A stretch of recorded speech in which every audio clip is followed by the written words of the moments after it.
रानी पद्मावती।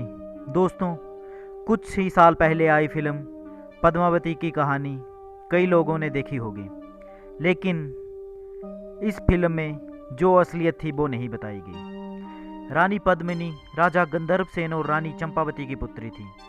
रानी पद्मिनी का विवाह चित्तौड़ के राजा रावल सिंह रतन सिंह के साथ हुआ। रानी पद्मिनी की सुंदरता और वीरता के चर्चे दूर दूर तक थे। कहा जाता है कि रानी पद्मिनी की सुंदरता पर दिल्ली का सुल्तान अलाउद्दीन खिलजी इतना पागल हो गया कि उसने रानी के प्रतिबिंब को देखकर ही उससे प्यार कर बैठा, उसे दिल दे बैठा। रानी को हासिल करने के लिए अलाउद्दीन खिलजी ने चित्तौड़ पर हमला भी कर दिया। चढ़ाई और घेरे के बाद अलाउद्दीन ने चित्तौड़ पर धावा बोल दिया और राजा रतन सिंह को धोखे से मार गिराया। ऐसा देखकर पद्मिनी ने राजपूत कन्याओं के साथ 1303 ईस्वी में जौहर कर लिया। तो क्या था जौहर? आइए पूरी कहानी विस्तार में जानते हैं। नमस्कार दोस्तों, मैं आपका होस्ट एंड दोस्त मोहित खरोटिया आपके चैनल टर्न ऑन हिस्ट्री में आप सबका स्वागत करता हूं। 12वीं और 13वीं सदी में दिल्ली के सिंहासन पर सुल्तानों का राज था। सुल्तान ने अपनी शक्ति बढ़ाने के लिए कई बार मेवाड़ पर आक्रमण किया। इन आक्रमणों में से एक आक्रमण अलाउद्दीन खिलजी ने सुंदर रानी पद्मावती को पाने के लिए किया था। रानी पद्मिनी के पिता का नाम गंधर्व सेन और माता का नाम चंपावती था। रानी पद्मिनी के पिता गंधर्व सेन सिंहल प्रांत के राजा थे। रानी पद्मिनी बचपन से ही बहुत सुंदर थी और बड़े होने पर उसके पिता ने उसका स्वयंवर आयोजित किया। इस स्वयंवर में उसने सभी हिंदू राजाओं और राजपूतों को बुलाया।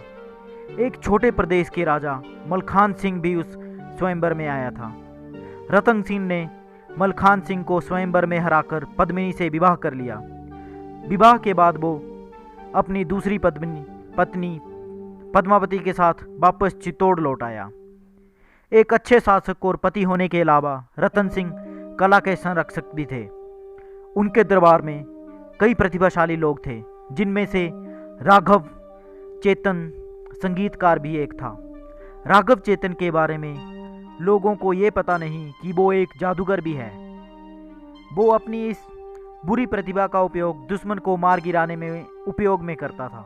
एक दिन राघव चेतन का बुरी आत्माओं को बुलाने का कृत्य रंगे हाथों पकड़ा जाता है।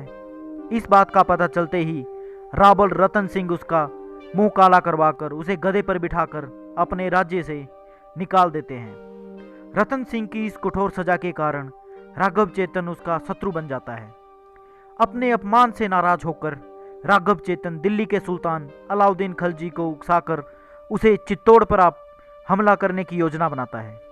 दिल्ली पहुंचने पर राघव चेतन दिल्ली के पास एक जंगल में रुक जाता है, जहां पर सुल्तान अक्सर शिकार के लिए आया करते थे। एक दिन जब उसको पता चला कि सुल्तान का शिकार दल जंगल में प्रवेश कर रहा है, तो राघव चेतन ने अपनी बांसुरी के मधुर स्वर निकालना शुरू कर दिया। जब राघव चेतन की बांसुरी के मधुर स्वर सुल्तान के शिकार दल तक पहुंचे तो सभी इस विचार में पड़ गए कि इतने घने जंगल में इतनी मधुर बांसुरी कौन बजा सकता है। सुल्तान ने अपने सैनिकों को बांसुरी वादक को ढूंढ कर लाने को कहा। जब राघव चेतन को उसके सैनिकों ने अलाउद्दीन खिलजी के समक्ष प्रस्तुत किया तो खिलजी ने उसकी प्रशंसा करते हुए कहा, उसे अपने दरबार में आने को कहा। राघव चेतक चालाक था।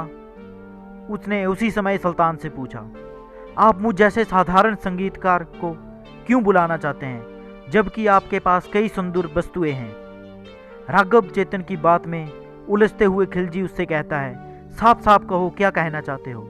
तब राघव चेतन सुल्तान को रानी पद्मावती की सुंदरता के बारे में बताकर उसके मन में वासना की आग को जगाता है। बस फिर क्या था, सुल्तान के मन में रानी को देखने और उसे हासिल करने की चाह उत्पन्न हो जाती है और वह उसे अपने हरम में रखने के सपने देखने लगता है।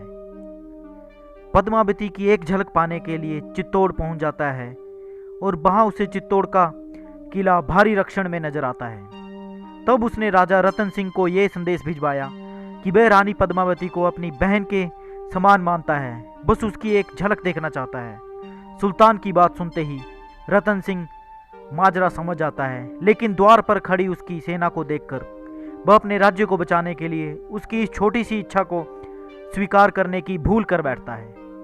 रानी पद्मावती अलाउद्दीन को कांच में अपना चेहरा दिखाने के लिए राजी हो जाती है। जब अलाउद्दीन को ये खबर पता चली कि रानी पद्मावती उससे मिलने को तैयार होगी, तो अपने चुनिंदा योद्धाओं के साथ सावधानी से किले में प्रवेश कर जाता है।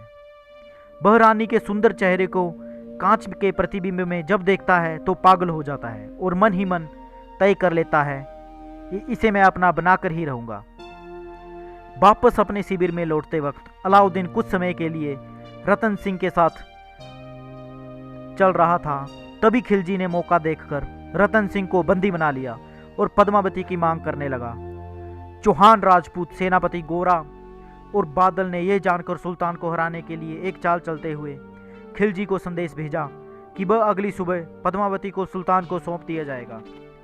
अगले दिन सुबह होते ही 150 पालकियां किले से खिलजी के शिविर तक रवाना हो जाती हैं। पालकियां वहां रुक गई जहां पर रतन सिंह को बंदी बनाकर रखा गया था। दरअसल उन पालकियों में ना ही उनकी रानियां और ना ही दासियां थी। अचानक से उसमें से पूरी तरह से कुछ सैनिक निकल आते हैं और भयानक युद्ध करके रतन सिंह को छुड़ाकर खिलजी के अस्तबल से घोड़े चुराकर तेजी से घोड़े में सवार होकर सभी सैनिक किले की ओर भाग जाते हैं। गोरा इस मुठभेड़ में बहादुरी से लड़ते हुए वीर गति को प्राप्त हो जाता है, जबकि बादल रतन सिंह को सुरक्षित किले में पहुंचा देता है। अचानक हुए इस हमले के बाद सुल्तान खिलजी आग बबूला होकर अपनी सेना को चित्तौड़ पर आक्रमण करने का आदेश देता है। किले की घेराबंदी कर उसे तोड़ने और उसके भीतर घुसने का प्रयास होता है।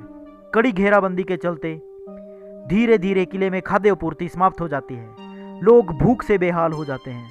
अंत में रतन सिंह किले से बाहर निकलकर लड़ने की ठान लेता है और द्वार खोल दिए जाते हैं। रतन सिंह अपने सैनिकों के साथ लड़ते हुए वीर गति को प्राप्त हो जाता है। ये सूचना किले के भीतर जब पहुंचती है तो रानी पद्मावती अन्य स्त्रियों के साथ जौहर कर लेती है। खिलजी की सेना ने जब किले में प्रवेश किया तो उनको राख में जली हुई हड्डियां मिली। चारों तरफ मातम और तबाही का मंजर था।